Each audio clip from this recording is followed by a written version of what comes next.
Ya, assalamualaikum warahmatullahi wabarakatuh. Alhamdulillah wa syukurillah wa la hawla wa la quwata illa billah. Oke, baik. Yohanes 14 ayat 1 ya. Sorry sebentar ya. Ya.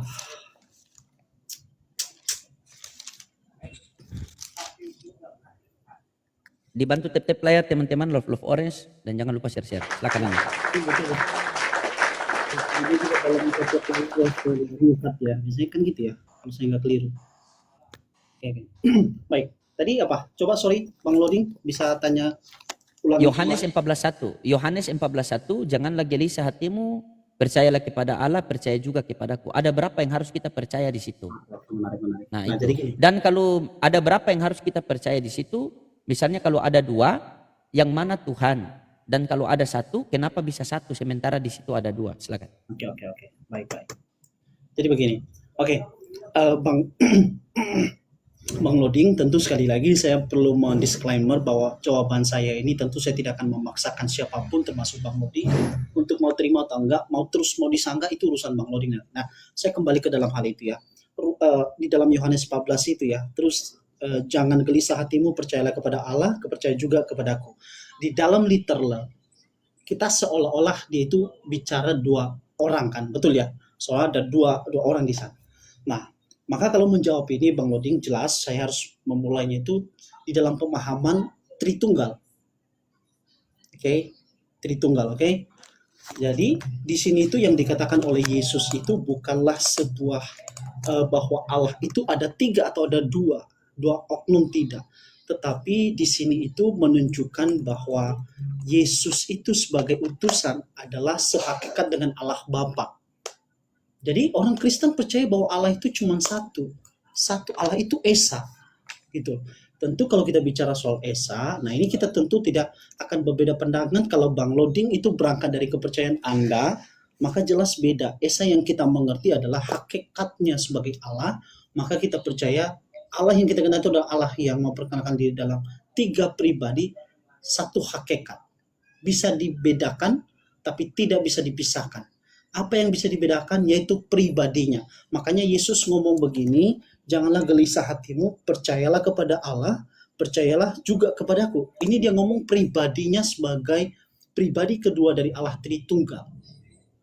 Gitu. Nah, jadi untuk perkara nanti tentang pribadi dan hakikat itu kalau Bang Loading mau saya terangkan lebih jauh, saya akan terangkan itu. Tetapi sekali lagi di sini jelas Yesus tidak sedang ngomong bahwa ada 2 Allah, tidak. Allah itu cuma satu. Orang Kristen percaya bahwa Allah itu cuma satu. Hakikat Allah itu satu. Allah Esa. Tetapi sekali lagi saya ulang-ulang di sini adalah pribadinya itu adalah pribadi kedua. Yang ngomong itu Yesus. Pribadi kedua sebagai utusan, sebagai anak Allah. Bicara di sini bahwa janganlah gelisah hatimu, percayalah kepadaku, dan percayalah kepada Allah, percaya juga kepadaku. Jadi konteksnya ini Yesus kan ini mau berpisah kepada muridnya saat penyaliban selesai, terus dia bangkit, dan kemudian Yesus meneguhkan hati mereka, menegarkan mereka, menguatkan mereka supaya mereka tidak gelisah bahwa Yesus tidak kemana-mana, dia akan kembali kepada Bapa di surga. Jadi sekali lagi tidak ada hubungannya di sini bahwa ada dua orang yang diomongin, tidak, tapi pribadi yang berbeda. Yesus itu bukan pribadi Bapa, Bapa bukan pribadi Yesus, tetapi Yesus adalah Allah, Bapa adalah Allah, Roh Kudus adalah Allah. Jadi ketiga itu, 3 pribadi itu adalah satu hakikat yang tidak bisa dipisahkan, hakikatnya gitu ya, tetapi pribadinya bisa dibedakan. Itulah kemudian kenapa Yesus ngomong, saya ulang-ulang bahwa janganlah gelisah hatimu, percayalah kepadaku, percaya kepada Allah, percaya juga kepadaku. Di rumah Bapakku banyak tempat tinggal. Jika tidak demikian, tentu aku mengatakannya kepadamu, sebab aku pergi ke situ untuk menyediakan tempat bagimu. Jadi lagi-lagi Yesus memakai satu diksi di sini, dia menegaskan bahwa dia memang adalah utusan di dalam ordo dan relasi Allah Tritunggal itu sendiri. Jadi ini erat konteksnya dengan Allah dalam konteks, dalam frame Allah Tritunggal. Kira-kira begitu, Bang Lodi.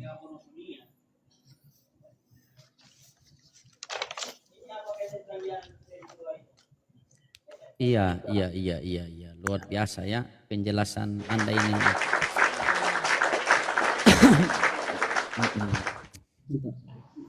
Penjelasan yang luar biasa memang Pak Pendeta ini, memang ahli dalam berbicara, ahli dalam bidang. Memang beliau ini apa?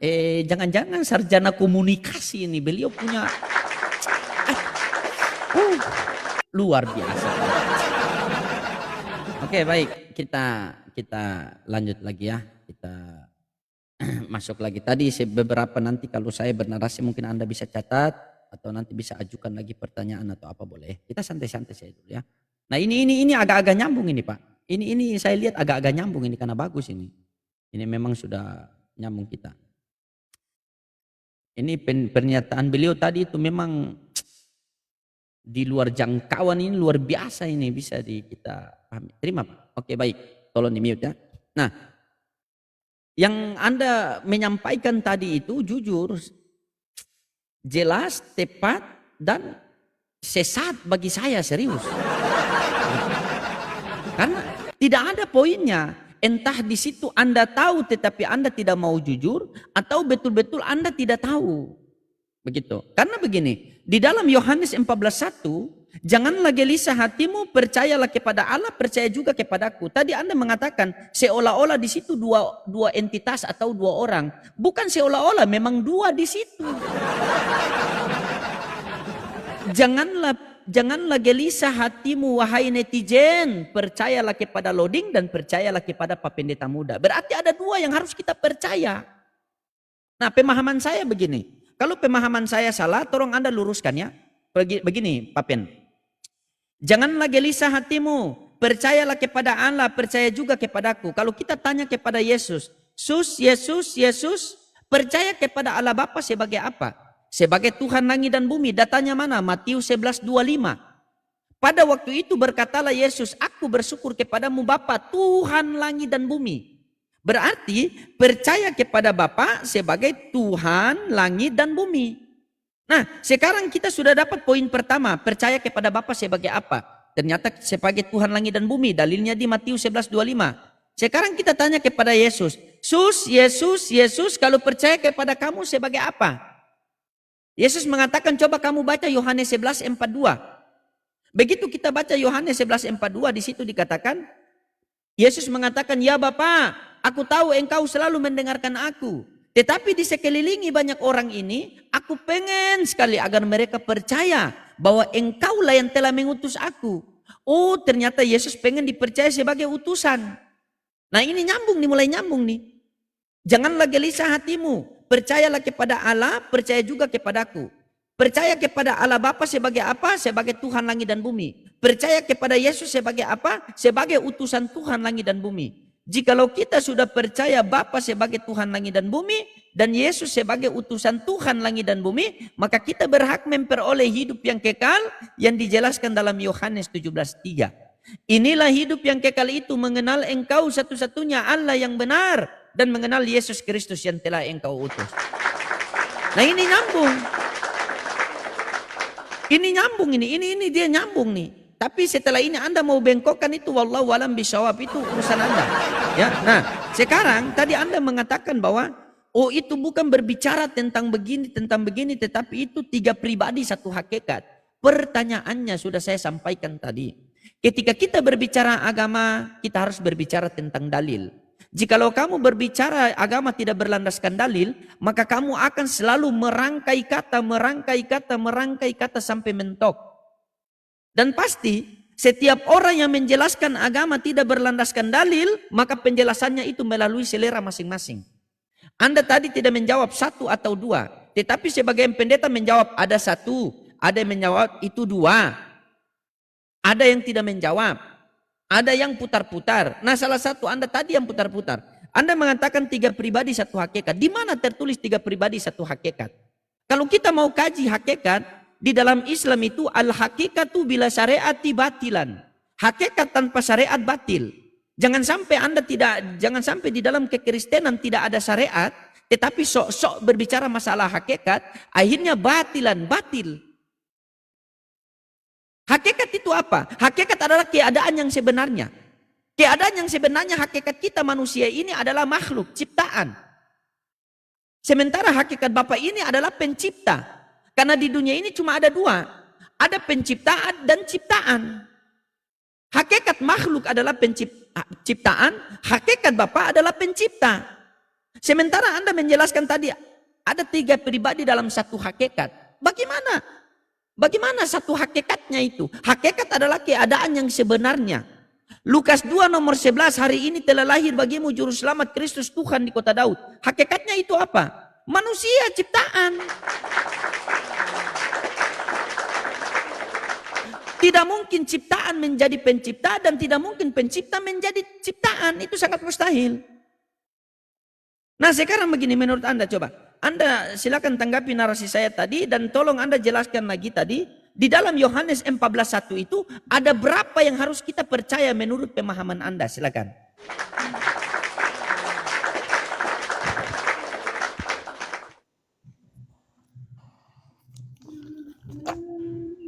Oke. Coba di itu rematch ya. Oke. Oke. Silakan terima, Bro. Oke. Ya. Oke, terima kasih Bang Loding. Nah, jadi saya perlu pertegas ya bahwa sekali lagi kami percaya di dalam iman Kristen yang mayoritas itu percaya bahwa Allah itu adalah Allah yang Esa yang memperkenalkan diri di dalam 3 pribadi. Nah, tadi Anda juga sempat mention tentang di mana kata 3 pribadi itu. Nah, jelas saya perlu akui dalam hal ini memang secara eksplisit itu tidak tertulis bahwa 3 pribadi, oke? Secara eksplisit, artinya apa? Memang secara literal, tapi secara konsepnya itu Alkitab ngomong. Nah, sekarang kita lihat, gitu ya. Kita lihat untuk apa perbedaan esensi hakikat di dalam Tritunggal itu dan apa itu pribadi, gitu ya. Sekarang saya akan terangkan kepada saudara Loading dan teman-teman yang mendengar, siapapun Anda, saya terangkan bahwa hakikat atau esensi atau substansi di dalam rumusan Tritunggal, esensi itu adalah hakikat, adalah esensi atau hakikat adalah rangkaian karakteristik atau properti yang harus ada pada sesuatu hal. Ya, jadi ada dari ketiga pribadi itu Allah Bapa, Putra dan Roh Kudus, mereka punya karakteristik yang sama, mereka punya kuasa, punya otoritas yang sama. Esensi, misalnya kalau kita contoh ya, esensi segitiga sama sisi memiliki 3 sudut, total dari sudutnya harus 180. Ini analogi ya.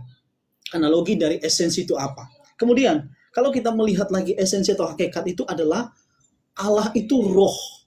Jadi esensinya itu, masing-masing ketiga pribadi itu roh, gitu loh. Kemudian ketika kita berkata bahwa Bapa, Anak, Roh Kudus adalah Allah, maka kita menyatakan bahwa ketiganya memiliki properti yang tadi saya bilang di atas. Memiliki properti yang sama, yaitu roh, berpribadi kekal, maha kuasa, maha tahu, sempurna, kudus, maha baik, dan seterusnya.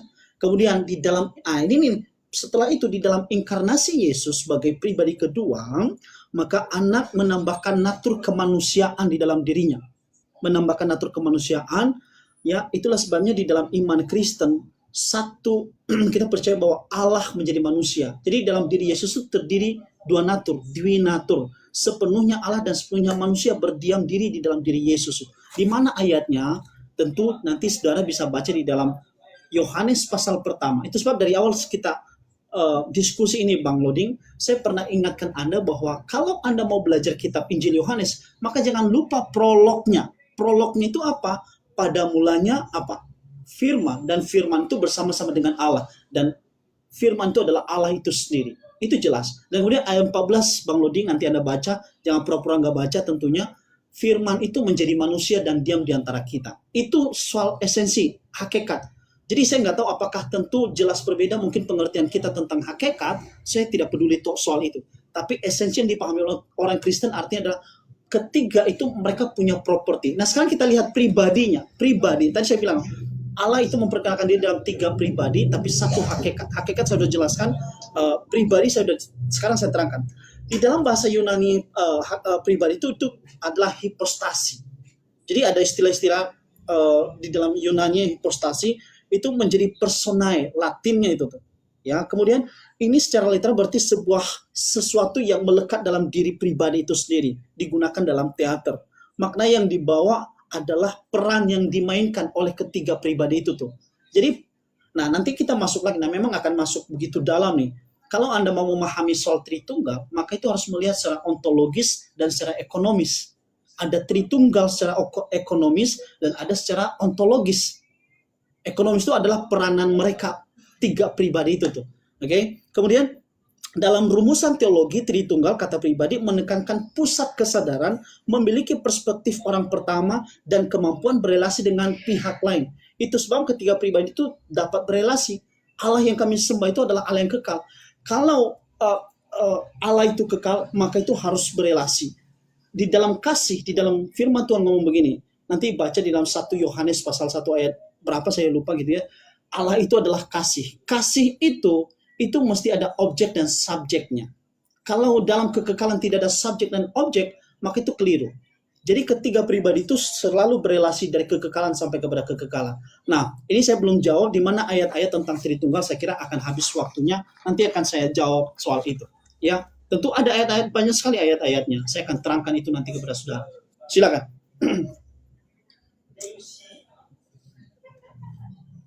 Oke, luar biasa ya.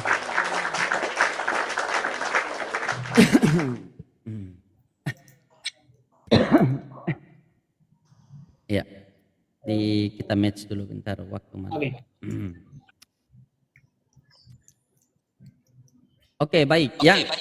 Ya, alhamdulillah teman-teman, ternyata dari berbicara banyak lebar tadi, beliau sudah mengatakan tadi, beliau sudah jujur bahwa tidak ada tertulis di dalam Bible itu tentang Tritunggal. Dan saya sudah sampaikan tadi dari awal-awal berkata kan, jikalau kalian berbicara agama tanpa berlandaskan dalil, pasti bicaranya mutar-mutar. Pasti. Karena tidak ada dalil. Kalian pasti merangkai kata. Karena tidak ada dalil. Tidak ada. Wong Yesus ketika ditanya, Yesus, tunjukkanlah Tuhan itu kepada kami. Tunjukkanlah Bapa itu kepada kami. Apa kata Yesus? Janganlah kamu menyebut siapapun Bapa di dunia ini. Hanya ada satu Bapa, yaitu di sorga. Clear, selesai.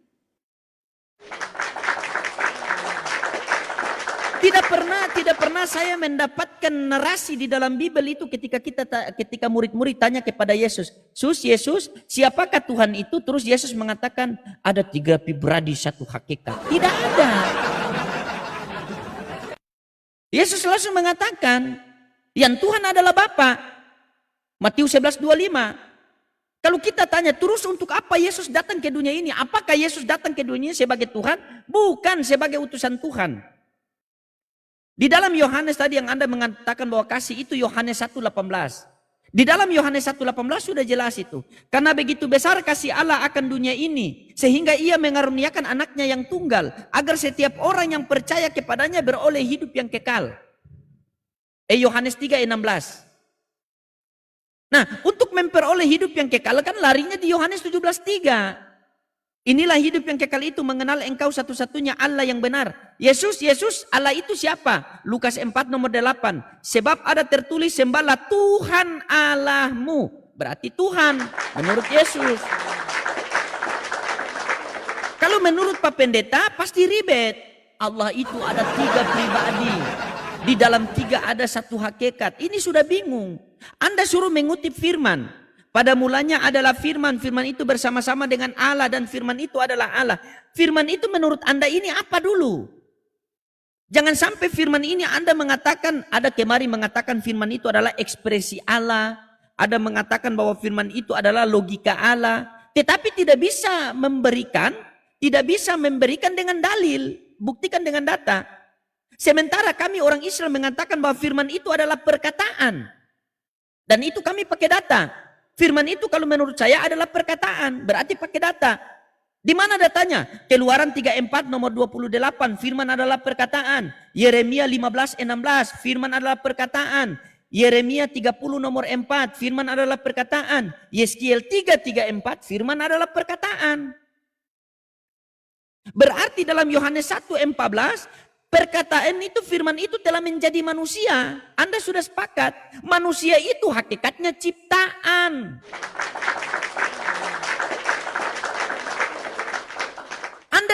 Anda tunjukkan satu makhluk yang hidup di dunia ini tanpa dicipta oleh Allah. Coba, siapa? Apakah ada seekor makhluk yang hidup di dunia ini yang dia datang dengan sendirinya? Tidak. Yohanes 1 nomor 3. Segala sesuatu dijadikan oleh dia. Dia itu merujuk kepada siapa? Kepada Allah Bapa. Karena di situ belum ada Yesus. Yesus itu nanti di Yohanes 1 14. Mau Yesus itu dari mana itu, yang penting dia sudah menjadi manusia. Kalau sudah menjadi manusia, manusia ini hakikatnya ciptaan, bukan pencipta. Sementara Anda mau menjelaskan tentang duinatur Yesus. Di mana ada duinatur Yesus di dalam Bible? Coba. Anda terangkan kepada saya berlandaskan dalil. Di mana duinatur itu dijelaskan dalam Bible, nanti saya bantah dengan dalil juga. Karena tidak ada. Jangan sampai kalian mau menjelaskan tentang ketuhanan Yesus, seakan-akan Yesus itu dia lupa kalau dia Tuhan. Atau kalian mau rencana menjelaskan tentang Tritunggal, seakan-akan Yesus itu lupa selama hidup di dunia menjelaskan tentang Tritunggal. Setahu saya ada orang kaya datang kepada Yesus. Yesus, perbuatan apa yang harus kami perbuat agar kami memperoleh hidup yang kekal? Apa kata Yesus? Taati segala perintah Allah. Selesai. Siapa Allah itu? Tuhan. Berarti taati segala perintah Tuhan. Coba buktikan saya pakai dalil bahwa duinatur atau tiga pribadi dalam satu hakikat Tritunggal. Silakan.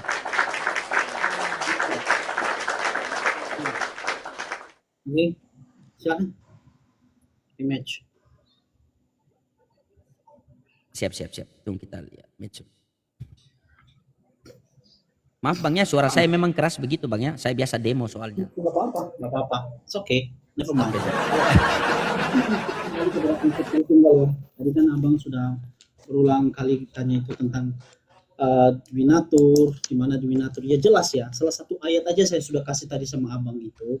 Jadi gini loh, sekali lagi, bukan, saya kira juga mungkin ada, disclaimer saya ini yang saya khawatirin kalau saya sudah nyenggol-nyenggol yang lain sih. Misalnya kalau kita bicara soal tauhid kan, juga tidak ada tulisan dalam Al-Quran ngomongnya tentang tauhid kan, betul kan? Kalau mau fair toh. Jadi sebenarnya sesuatu hal yang memang tidak tertulis secara literal, tetapi ada konsepnya dan kita bisa dibangun berangkat dari data itu tuh. Sama juga kalau kita bicara soal Yohanes tadi, duinatur. Nah duinatur itu salah satunya adalah yang tadi Anda baca, saudara Bang Loding. Yang Yohanes tadi gitu loh, pada mulanya adalah firman, logos. Firman itu kami kenal adalah pribadi kedua dari Allah Tritunggal gitu loh. Logos yang dimaksudkan bukan, nah kalau nanti soal kitab itu beda lagi. Kata-katanya, kalimat atau katanya itu adalah grafe, itu tulisan tuh yang scripture Alkitab. Tapi kalau yang di situ logos, pribadi kedua dari Allah Tritunggal. Nah, di mana keduinaturnya nanti yang muncul di dalam ayat 14 itu, firman itu telah menjadi manusia. Nah, di sini nanti konsep kita membangun itu dari kitab suci, datanya ini Bang Loding ya, teman-teman ya. Saya udah bawa kepada Anda ya. Konsep dari sinilah kita bangun, kita angkat bahwa Yesus itu duinatur gitu loh. Dari Yohanes pasal 1 ayat 1 sampai 3 dan ayat 14. Dari ayat itu saja, prolog Yohanes aja sudah jelas bahwa Yesus itu duinatur. Kemudian ketika kita baca di dalam surat Yohanes, begitu juga Yohanes ngomong begitu, bahwa apa yang telah sejak semula, yang telah kami dengar, yang telah kami lihat dengan mata kami, yang telah kami saksikan dan yang telah kami raba dengan tangan kami tentang firman hidup, itulah yang kami tuliskan kepada kamu. Hidup itu telah dinyatakan dan kami telah melihatnya dan sekarang kami bersaksi dan memberitakan kepada kamu tentang hidup kekal. Ini masih sama, penulis yang sama. Surat 1 Yohanes pasal 1 ayat 1. Jadi gitu, itu sudah muncul di situ. Duinatur itu tuh. Duinatur itu saya tidak perlu terangkan lebih jauh kepada Anda. Nah, kita kembali kepada Tritunggal. Tadi saya sudah jelaskan kepada saudara dan teman-teman tentang apa itu Tritunggal, esensi atau hakikat. Jadi sekali lagi, hakikat itu adalah properti, hakikat sebagai roh, maha kuasa. Masing-masing ketiga pribadi itu punya. Nah, sekarang kita lihat ayat-ayat firman Tuhan tentang keesaan Allah. Jadi di dalam iman Kristen kami percaya bahwa Allah itu esa. dia memperkenalkan dia bahwa Esa, tapi juga ada pluralitas kejamakan di dalam diri Allah. Di dalam um, apa Kejadian pasal 1 ayat 1 saja itu sudah muncul, brother. Pluralitas Allah, kejamakan dan pluralitas. Gitu loh. Ketunggalan dan kejamakan Allah itu sendiri. Di dalam Kejadian pasal 1 ayat 1, ya, pada mulanya Allah berfirman. Nah, kata Allah yang digunakan itu menggunakan kata Elohim. El itu kata tunggal, Im itu jamak. Jadi di sini sudah muncul tuh. Dari Kejadian pasal 1 ayat 1 itu muncul kejamakan dan ketunggalan Allah itu sendiri. Dan kemudian ketika kita membaca di dalam Ulangan pasal 6 ayat 4 yang Sema Yisrael itu Adonai Eloheinu Adonai Echad. Kata yang muncul di sana Esa itu, brother, memakai kata Echad. Nah, Echad itu bukan tunggal mutlak. Ingat ya, Echad itu bukan tunggal mutlak. Yang tunggal mutlak itu adalah Yahid, bahasa Ibrani ya, oke? Okay? Echad itu sama halnya gini, kayak dua orang itu bersatu menjadi satu. Itu echad disebut satu. Suami istri itu disebut satu. Gitu loh. Bangsa Indonesia kita mengatakan kesatuan bangsa Indonesia. Ketika ngomong kesatuan itu bukan berarti bangsa Indonesia cuma satu orang, cuma satu etnis, cuma satu agama. Tidak. Itu kesatuan dari keberagaman. Jadi kira-kira analogi sederhana dalam Allah Tritunggal itu tuh. Jadi saya sudah terangkan kepada Anda tadi bahwa ada ayat-ayat ulangan di dalam Perjanjian Lama gitu ya. Ada Ulangan 6, ada Yesaya 44 ayat 6. Kemudian kalau kita membaca di dalam Perjanjian Lama, keesaannya ada di dalam sebentar ya, saya lihat ya. Ada di dalam Perjanjian Baru juga. Itu jelas di sana bahwa diterangkan ada pluralitasnya tentang Allah itu. Ada Galatia 1 ayat 1 sampai 5. Kemudian ada Filipi pasal 1 ayat 1 sampai 2. Kalau Anda baca Filipi itu lebih terang lagi, lebih jelas lagi. Filipi pasal 1 ayat 1, pasal 2 ayat 5 sampai 10 itu lebih terang lagi. Kita bisa menemukan di sana bahwa Yesus itu duinatum, sepenuhnya Allah dan juga sepenuhnya manusia. Gitu. Oke.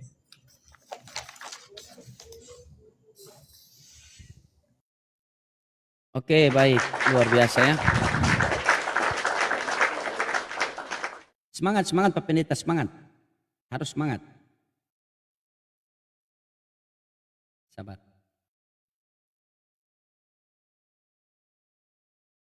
Oke, ulang.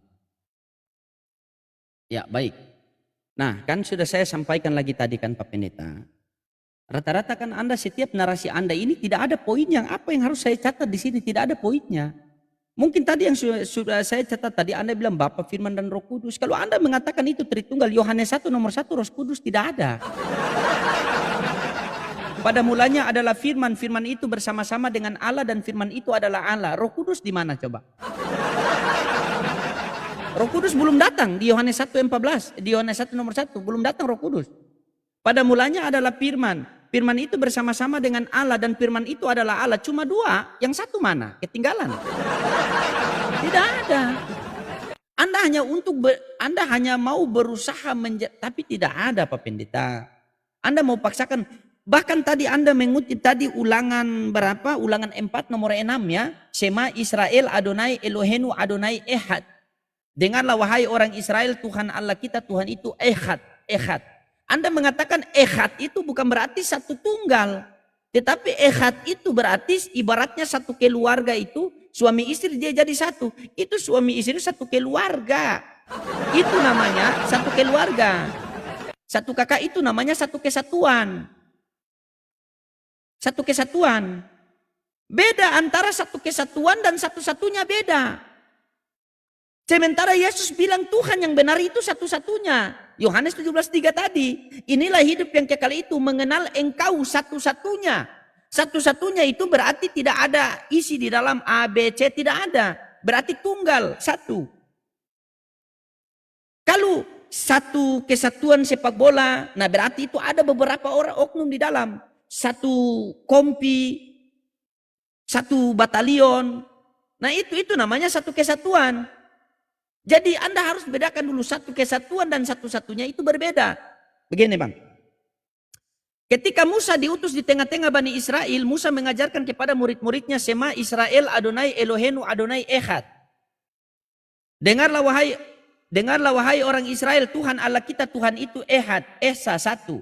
Ketika Musa kembali kepada Tuhan, maka diutus lagi Yesus, maka ucapan yang sama Yesus katakan.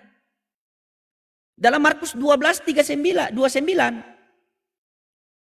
hukum yang terutama ialah wahai orang Israel, Tuhan Allah kita, Tuhan itu Esa. Di situ pakai kata kita itu termasuk Yesus. Berarti Yesus punya Tuhan. Aku akan pergi kepada Bapakku dan Bapamu, kepada Allahku dan Allahmu, kepada Tuhanku dan Tuhanmu.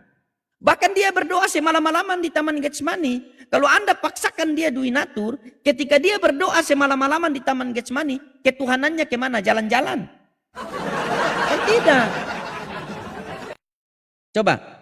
Ketika Yesus terangkat ke langit, diutus lagi Nabi Muhammad SAW, wa ma arsalnaka illa rahmatan lil alamin. Tidak kami utus engkau Nabi Muhammad untuk seluruh alam semesta ini. Di dalam Al-Ikhlas ayat 1 dikatakan kul huwallahu ahad. Katakanlah Nabi Muhammad Allah itu ahad, esa satu. Musa mengajarkan Tuhan yang satu. Yesus mengajarkan Tuhan yang satu. Nabi Muhammad mengajarkan Tuhan yang satu. Nah, Kristen ini dapat ajaran dari mana Tuhan tiga dalam satu? Tidak pernah murid-murid bertanya kepada Yesus bagaimana itu Tuhan. Terus Yesus mengatakan, kamu punya tubuh, jiwa, dan roh? Tidak ada. Yohanes 12:49-50. Itu berceritakan tentang Yesus sama Bapa. Yesus menceritakan kepada murid-muridnya bahwa dia diperintahkan oleh Bapa untuk mengatakan apa yang Bapaknya katakan melalui dia. Aku berkata-kata bukan dari diriku sendiri, melainkan daripada dia yang mengutus aku. Dan dia yang memerintahkan apa yang harus aku katakan. Karena perkataan-perkataan yang aku katakan ini perkataan benar. Dan dia mengajarkan apa yang dia ajarkan kepadaku, supaya aku ajarkan kepada kalian. Dan aku tahu ajaran-ajarannya ini adalah ajaran yang benar. Ajarannya memperoleh hidup yang kekal. Jika kita mengenal Allah, kita harus mengenal Yesus. Karena Yesus adalah pelantara antara manusia dengan Sang Maha Pencipta. Makanya Yesus mengatakan, tidak ada seorang pun yang sampai ke kerajaan surga Bapa tanpa melalui aku. Itu saya percaya. Kita tidak bisa sampai kepada Tuhan tanpa melalui utusan Tuhan. Di dalam Islam kita tidak bisa sampai kepada Allah tanpa melalui pengajaran Nabi Muhammad. Makanya dalam Al-Quran, Quran surah An-Nisa dikatakan, kalau kalian mentaati Nabi Muhammad berarti sama kalian mentaati kepada Allah. Berarti ada dua yang kita taat di situ. Taat sebagai utusan Tuhan untuk Nabi Muhammad dan taat sebagai Tuhan, yaitu Allah Subhanahu wa taala. Nah, silakan coba lanjut.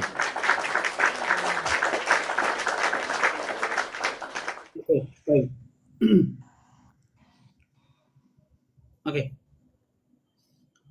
Oke, silakan terima. Oke, sudah ya. Oke, baik. Saya teruskan ya. Tadi Anda sudah mention juga tentang Roh Kudus ya. Sebenarnya ketika saya mengangkat soal Yohanes pasal 1 ayat 1 sampai 3, karena menjawab konteks pertanyaan saudara loading tentang Dwinatur Yesus, saya udah berbusa-busa menerangkan itu, tapi toh Anda nggak ngerti. Ya, nggak masalah. Sekali lagi kita bisa sepakat untuk tidak sepakat, dan ini yang memang membedakan kita. Saya kira karena memang Anda tidak memiliki kapasitas untuk memahami itu, saya kira. Itu pertama. Yang kedua, tentang Roh Kudus, di situ nggak ada Roh Kudus. Anda bilang, ya memang clear, betul, nggak ada Roh Kudus seolah-olah di situ kan. Sekedar Anda tahu bahwa sebenarnya Roh Kudus itu tidak hanya ada di Perjanjian Lama, di Perjanjian Baru, tapi Perjanjian Lama juga ada. Jelas nanti ketika kita baca di dalam Kejadian 1 ayat 1 itu udah clear gitu loh. Makanya sekali lagi iman Kristen itu, konsep Allah Tritunggal itu berangkat dari Alkitab, itu bukan dari karangan. Tapi sekali lagi saya mengakui, dan seluruh Kristen siapapun di dunia ini mengakui bahwa memang kalimat kata-kata soal bahwa apakah Allah itu Tritunggal, kalimat, ingat ya, literalnya Tritunggal itu tidak ada memang. Tapi konsep soal itu ada. Saya kira itu poin penting yang perlu Anda harus perhatikan ya. Nah, Roh Kudus itu ada juga gitu loh. Nanti kan saya tadi tidak selesai ya, belum clear tadi membaca data saya soal tentang pribadi ketiga pribadi yang Esa itu gitu ya.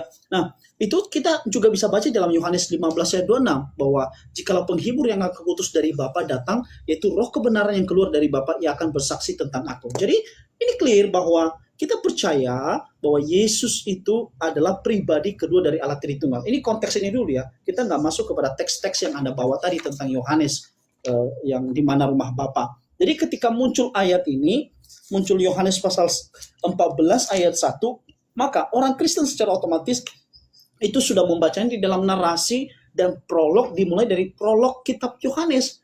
Kami percaya kok, saya pribadi percaya bahwa Yesus itu perantara. Dia perantara antara Allah dan manusia yang telah berdosa. Dia adalah utusan, yes, tapi jelas, ingat loh ya, yang dimaksudkan utusan jangan sampai Anda tuh berangkat sesuai dengan keyakinan Anda. Sebab utusan di sini itu tidak ada kesenjangan, tidak ada berjenjang pangkat di sana. Sebagai manusia, jelas dia adalah utusan, tapi sebagai hakikatnya sebagai Allah, mereka punya hakikat yang sama, mereka punya properti yang sama, maha kuasa, yes, pengampunan dosa, yes, pencipta, yes juga. Jadi sekali lagi, ketika Anda mencoba untuk masuk ke ranah bahwa Yesus adalah utusan, sekali lagi saya nggak bantah itu, betul. Tetapi sekali lagi perhatikan baik-baik, Anda tidak bisa memahami itu atau berangkat dari pemikiran Anda sebagai Islam. Itu clear. Sekali lagi, Anda tidak bisa berangkat memahami kata utusan di dalam Yohanes itu 17 berangkat dari pemahaman Anda sebagai Islam. Justru kalau saya balik sekarang, ketika saya tanya kepada Bang Loading, nanti Anda bisa tanggapin juga. Ketika Anda mencoba mengangkat ayat-ayat Alkitab, saya mau tanya ke Bang Loading, ada dua hal yang Anda bisa harus bertanggungjawabkan tentunya. Anda kemudian di dalam membangun argumen menganggap Alkitab ini sebagai informasi yang akurat, sebagai firman Tuhan, sehingga itu bisa mematahkan argumen orang lain ketika debat Alkitab, atau hanya hoax. Nanti Anda bisa tanggapin itu.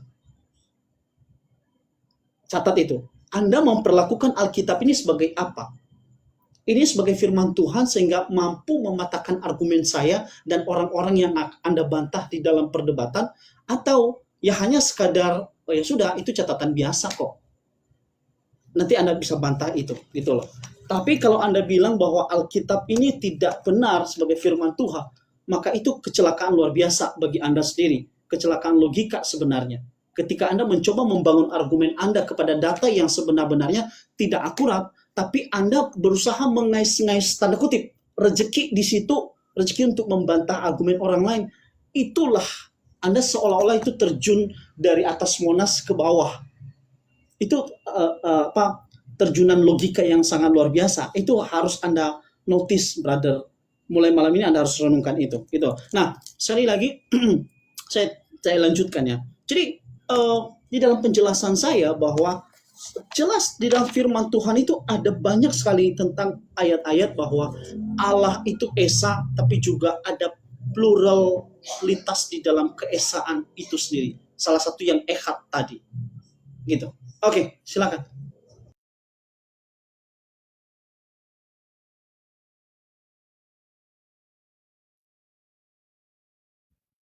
Sabar.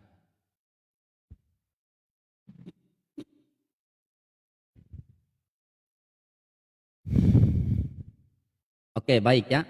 Nah, saya lihat mulai Anda ini ibaratnya seperti orang yang sudah mau tenggelam di laut. Orang kalau tenggelam di laut, di tangan kanannya itu dia pegang emas, maka dia akan pasti lepaskan emas itu dan dia pasti menggapai gelong kosong. Gitu. Orang kalau tenggelam di tengah lautan itu Pak Pendeta, walaupun dia bawa emas itu satu kantong, satu tas, dia pasti lepaskan emas itu dan dia harus mengambil gelon kosong untuk menjadi penyelamatnya itu. Oh iya. Dan itu saya melihat terjadi kepada Anda. Ya. Yang saya tanya tadi itu, Anda buktikan kepada saya bahwa Esa itu adalah satu. Esa itu adalah satu kesatuan yang seperti tadi Anda jabarkan kepada saya itu. Dan yang kedua, saya bukan mengatakan bahwa di dalam Bible itu tidak ada Roh Kudus. Yang saya tanyakan, kalau Anda mengatakan bahwa 3 pribadi satu hakikat, Yohanes 1 nomor 1 itu cuma ada 2, yang satu tidak ada. Pada mulanya adalah firman, firman itu bersama-sama dengan Allah dan firman itu adalah Allah. Roh Kudus kemana? Masa pisah dulu? Itu. Nah, sementara tadi Anda mengatakan bahwa itu bukan berarti Yesus itu dia adalah utusan. Bukan berarti dia punya hakikat tidak setara, Bang. Sudah saya sampaikan ulang-ulang ya. Berbicara agama itu harus berbicara dengan dalil. Agar orang bisa mudah pahami, orang tidak bisa bantah. Begitu. Karena Anda berbicara apa saja itu pasti kosong double. Kan? Kosong dobol. Masih ada mending kosong dobol bang. Masih ada garis tengah. Tapi kalau kosong-kosong tidak ada garisnya. Perhatikan baik-baik bang ya. Di dalam Yohanes 14:28 dikatakan, kamu telah mendengarkan bahwa aku telah berkata kepadamu, aku pergi tetapi aku datang kembali kepadamu, sekiranya kamu mengasihi aku, kamu tentu akan bersukacita. Karena aku pergi kepada Bapakku, sebab Bapa lebih besar daripadaku. Jeder. Sudah jelas Yesus mengatakan dalam Yohanes 14 nomor 28, Bapa lebih besar daripadaku. Anda masih mau bilang setara pula. Tiba-tiba tadi saya tidak tahu kemana sehingga Anda mengais-ngais Rizki. Aduh.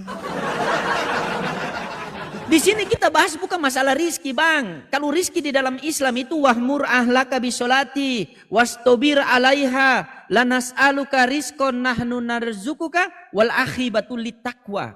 Dan perintahkanlah keluargamu untuk sholat dan bersabarlah atasnya. Sesungguhnya kami tidak meminta rizki kepada kalian, kata Allah. Tetapi kamilah yang memberi rizki kepada kalian. Jadi bukan tentang rizki tadi lagi. Aduh bagaimana sudah rizki lagi. Saya itu tidak terlalu mempersibukkan diri saya dengan apa yang sudah menjadi tanggung jawab Tuhan kepada saya. Tetapi saya selalu mempersibukkan diri saya dengan apa menjadi tanggung jawab saya di hadapan Tuhan nanti. Anjay. Itu Pak Pendeta. Yesus mengatakan Bapa lebih besar daripada dia. Anda mengatakan sama. Saya percaya Anda apa percaya Yesus? Coba. Kita mau percaya mana? Yang Anda jelaskan itu Anda mengatakan tadi bahwa Yesus itu mempunyai dui natur. Yesus itu setara dengan Bapa. Esa itu adalah begini-begini. Itu Anda pakai data. Pakai data. Kan sudah saya bilang berbicara agama, berbicara tentang data. Terus Anda bertanya kepada saya, bagaimana tanggapan Anda tentang Bibel kami ini? Jangan sampai mengais Rizki, apalagi Anda tidak percaya. Saya percaya, Bibel Anda itu saya percaya. Saya percaya kitab itu kitab suci orang Islam, saya percaya. Tapi saya tidak mengimani. Begitu. Saya percaya kok tertulis di situ. Karena masih ada kebenaran di dalam Bibel Anda itu. Kebenaran apa? Kebenaran benar-benar membicarakan bahwa Yesus adalah utusan Tuhan. Bukan Tuhan. Ketika Anda sudah mulai merangkai kata bahwa Yesus adalah Tuhan. Nah itu sudah tidak benar. Kalau tentang Bibel Anda di perjanjian lama sama perjanjian baru, coba tolong Anda bacakan Yeremia 8 nomor 8 di perjanjian perjanjian lama dan Lukas 1 nomor 1 sampai 3 di perjanjian baru. Nanti Anda selidiki sendiri begitu. Kalau masalah kitab Anda itu. Tapi bukan kita lari ke situ. Yang kita bahas ini status Yesus, kedudukan Yesus di dalam Bibel ini, Tuhan apa utusan Tuhan? Karena saya juga percaya dia juru selamat bagi Bani Israel. Tidak akan sempurna iman seorang Islam apabila tidak percaya sosok yang diturunkan di tengah-tengah Bani Israel dan memberitakan Injil. Silakan.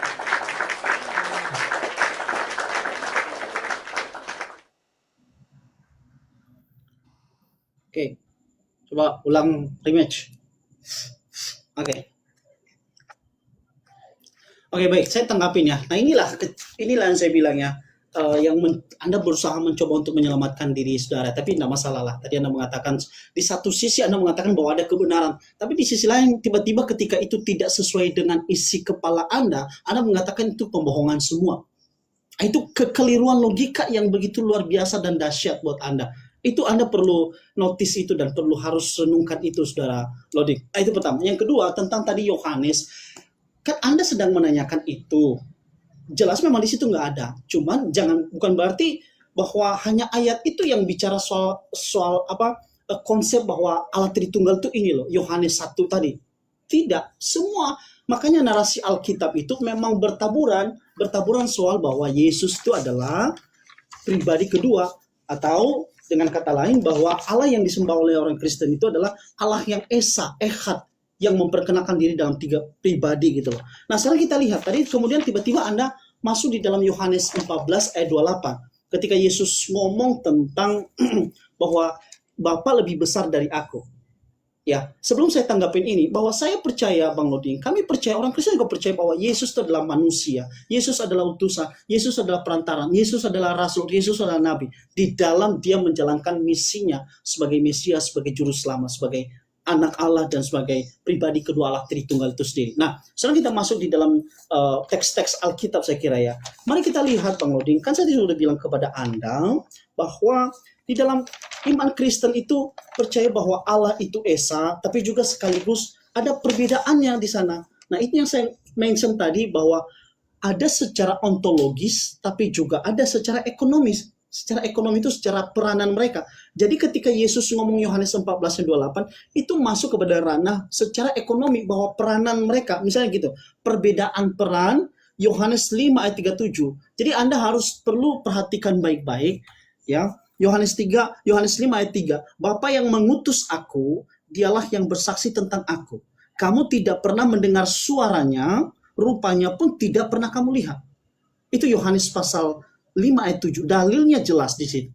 Secara peranan ini jelas berbeda, karena Yesus itu sebagai utusan, ya, dan dia menjalankan peran itu untuk merepresentasikan siapa Allah itu. Nah, sekarang kita melihat di dalam kesetaraan hakikatnya. Yohanes 14:7, sekiranya kamu mengenal aku, kata Yesus. Jadi ini ada Alkitab ya. Ini sebabnya kecelakaan berpikir dari saudara, termasuk siapapun itu yang mencoba mendebatkan soal iman Kristen, adalah mencoba mengambil ayat-ayat tertentu yang mendukung argumen Anda bahwa Yesus hanya utusan, lalu Anda mark up ke atas seolah-olah Anda sudah menang. Itu ibarat Anda sedang melawan berhalusinasi, berasumsi bahwa saya mengalahkan Mike Tyson. Padahal yang Anda lawan itu adalah gedebok pisang, Anda tumbuk habis-habisan, lalu Anda keluar sebagai seorang pemenang di luar sana. Itu kekeliruan yang luar biasa, Bang Lodi. Jadi sekali lagi saya tekankan, di sini kita melihat kesetaraan hakikat Bapa dan Anak. Ya. Kemudian di sana dikatakan Yohanes 14:7, sekiranya kamu mengenal. Oke, saya perlu tegaskan kepada Anda, kenapa saya hanya menekankan soal Yesus dan Bapa, karena memang dari awal poin pembicaraan kita itu terus dari teks-teks itu. Kita tidak, tanda kutip sekali lagi, seolah-olah kita tidak menyinggung Roh Kudus pribadi ketiga. Tapi bukan berarti pribadi ketiga Roh Kudus ini tidak ada dalam Alkitab. Tadi saya sudah jelaskan kepada Anda di dalam Yohanes 15 gitu ya. Tapi sekali lagi yang saya tekankan kepada Anda tentang Yohanes 14:28, saya menjawab itu. Jadi coba perhatikan, berikan telingamu, jangan kemana-mana, supaya nanti jangan lagi merasa bahwa tidak diberikan jawaban kepada Anda. Yohanes 14 itu kan, jadi ini kesetaraan hakikat itu. Kemudian Yohanes 14:30, aku dan Bapa adalah satu. Aku dan Bapa adalah satu, ya. Sekali lagi di sini kita melihat di dalam ayat 31-nya, orang-orang Yahudi mengambil batu untuk melempari Yesus, karena bagi mereka ini penghujatan. Bagi mereka ini penghujatan. Yesus ngomong aku dan Bapa satu. Karena konsep Bapa itu bukan hanya di zaman perjanjian baru mereka kenal. Tapi orang-orang Yahudi sudah mengenal konsep Bapa itu sejak jauh-jauh. Nanti Anda baca di dalam Yesaya 6. Itu ada di situ. Jadi konsep Bapa itu udah melekat di dalam diri, di dalam pikiran orang-orang Yahudi. Makanya sebab ketika Yesus ngomong begini, Yohanes 14:30, aku dan Bapa adalah satu. Mereka ngamuk. Ayat 31-nya, sekali lagi orang-orang Yahudi mengambil batu untuk melempari Yesus. Jawab orang-orang Yahudi itu, bukan karena suatu pekerjaan baik maka kami mau melempari engkau, melainkan karena engkau menghujat Allah, gitu ya, dan karena engkau sekalipun hanya seorang manusia saja menyamakan dirimu dengan Allah. Jadi ini udah terlihat di situ. Saya kecilin karena anak saya batuk. Iya. Masih pengen berbicara tapi waktu tidak pas ya. Memang begitu Pak. Kalau kita berbicara tanpa arah itu pengen. Lanjut. Terima. Gitu teman-teman. Kalau kita berbicara tanpa dalil itu memang waktu terasa tidak pas begitu. Iya, apapun. Ya, Sebentar, Bro. ya. Anda mengutip, ya, siap. Oke. Tadi Anda sebelumnya mengatakan Yohanes 10:30. Kenapa? Sebentar. Di apa? Bisa di itu ya. Apa? Timernya itu bisa diulang dulu. Saya ngomong bentar. Ini kan juga kita perdebatan seperti ini kan sebenarnya nggak ada ujungnya kan. Kita mau fair pun nggak akan ada ujungnya karena kita berangkat pada titik yang berbeda. Ini kan juga udah malam, besok Minggu. Ya, Dan apa mau Anda ngomong, silakan. ini bukan soal ini ya. Silakan, Mama. Maksudnya kalau kita perdebatan begini kan pasti nggak ada ujung pangkalnya. Nggak akan ada yang menang, nggak ada yang kalah juga pastinya. Pasti Bang Loding akan merasa menang. Dan saya sih nggak masalah soal itu. Karena juga ini udah malam, terus anak saya kan lagi tidur juga gitu ya. Besok kan ada pelayanan. Ini udah 11 jam 10.36 besok ada itu. Ya, nah sekarang apakah kita mau Oke. terakhir lanjutkan ini Bang Loding karena udah mau eh, hampir sejam ya Ya, kalau tidak saya nggak apa-apa. Kalau keliru. Anda sudah, ya, kalau Anda sudah mau apa ya terserah. Baik, saya habiskan waktu ini saja ya. Saya pakai waktu sedikit tadi. Anda mengatakan bahwa Yohanes 10:30 aku dan Bapa adalah satu. Nah, lagi-lagi di situ Roh Kudus ketinggalan. Yohanes 1 nomor 1 pada mulanya adalah firman. Firman itu bersama-sama dengan Allah dan firman itu adalah Allah. Roh Kudus tidak ada, dilupakan lagi di situ. Nah, ketika Anda merujuk kepada Yohanes 10:30 aku dan Bapa adalah satu, Roh Kudus pun tidak ada. Kenapa kalau memang Tritunggal itu kenapa aku dan Bapa dan Roh Kudus adalah satu, adalah satu? Kenapa tidak begitu? Karena maksud daripada aku dan Bapa adalah satu itu, Anda baca dari 25 Pak Pendeta. Aku dan Bapa adalah satu, yaitu satu dalam pengajaran. Karena Yesus mengajarkan, Yesus mengatakan ajaran-ajaran yang aku ajarkan ini bukan berasal daripada diriku, melainkan berasal daripada Bapakku yang mengajarkan aku, agar aku mengajarkan kepada kalian. Dan aku tahu bahwa ajaran-ajaran ini adalah hidup yang kekal. Jadi Yesus mengatakan akulah jalan dan kebenaran hidup, yaitu jalan maksud daripada jalannya itu ajarannya. Karena seluruh para utusan Tuhan itu adalah jalan dan kebenaran. Yohanes 3:34, siapa yang diutus oleh Allah maka dia menyampaikan firman Allah karena Allah mengaruniakan rohnya dengan tidak terbatas.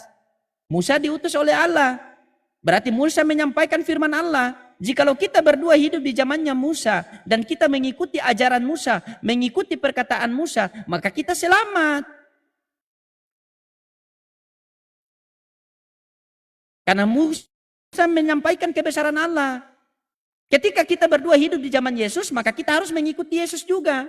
Karena Yesus adalah penyampaian firman.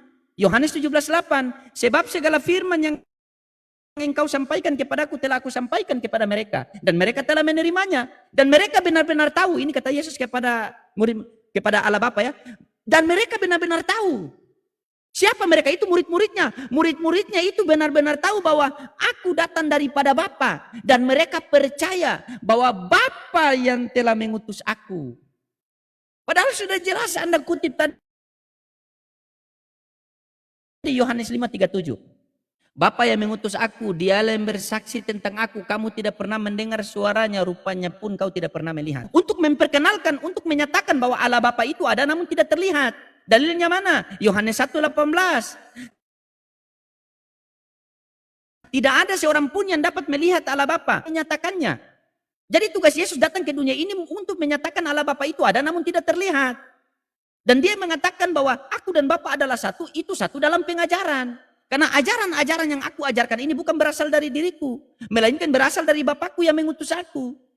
Kalau berbicara masalah utusan, pasti ada pengutus. Dan tidak mungkin utusan jadi pengutus dan pengutus bisa jadi utusan. Di dunia ini hanya ada dua, Pak. Ada pencipta dan ada ciptaan.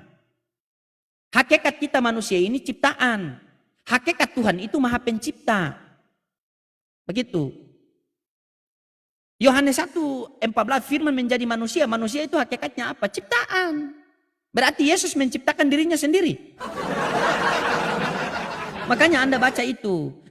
Firman itu telah menjadi manusia dan diam di antara kita dan kita telah melihat kemuliaannya. Kemuliaan yang diberikan kepadanya sebagai anak tunggal Allah Bapa. Diberikan. Berarti ada yang memberi, ada yang menerima. Siapakah yang memberi? Allah Bapa.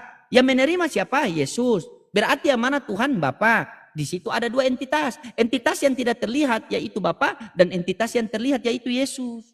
Begitu, Pak. Gimana? Silakan. Siap.